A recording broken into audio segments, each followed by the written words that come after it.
जब बछड़ू साढ़ हो जा फगुनी बयार बहुत अरे कि मन करे छोड़ दी के करे के दिया गाँवे आई कि होलिया में जीजू रह तारे पागल आगल कारे गोलुआ ए शुभम बाबा धारी तो हटाई ना बन का गिदर जाएगा किधर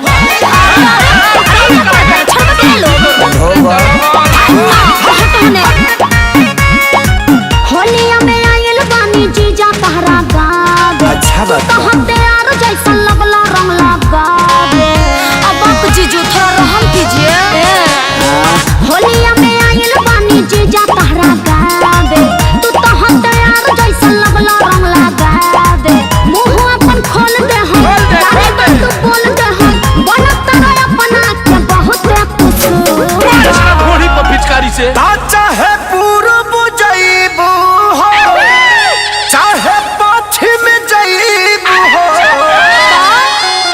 भले चली जइबू साली हमार उतर हो तोहर होलिया में रंगब जा कबूतर हो सुना फागुनी बयरिया से हमारा शरीरिया के हाड़ का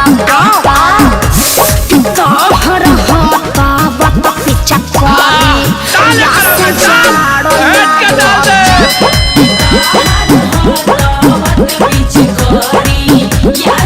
अरे सुमना डिजिटल बहिन कराए अरे फिर चालू हो गइल लो मनाली से गइल बनी ए साली में तनियावा आइलो फिचा करिया के भोग लगा ना होलिया में काम करो पड़ाई देवा दीदिया गावे आई छोड़ाई देवा छोड़ दे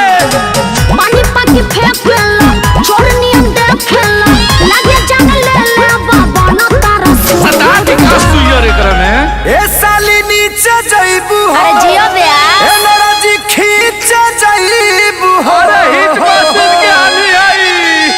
ए धन रखी हो बच्चा के यापन बुफर हो तोहर होलिए में रंगब जा कबूतर हो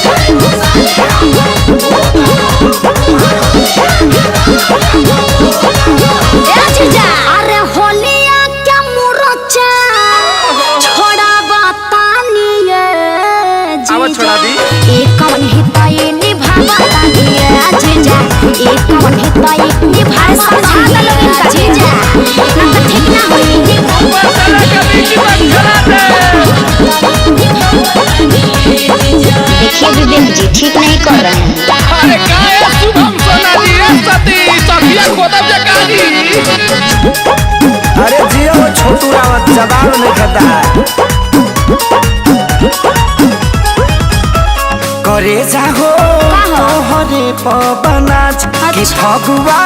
दिल खोली के खेला अरे खेली भैया टेंशन मत लो जाना तानी न सब हपारा पारी जीजा जी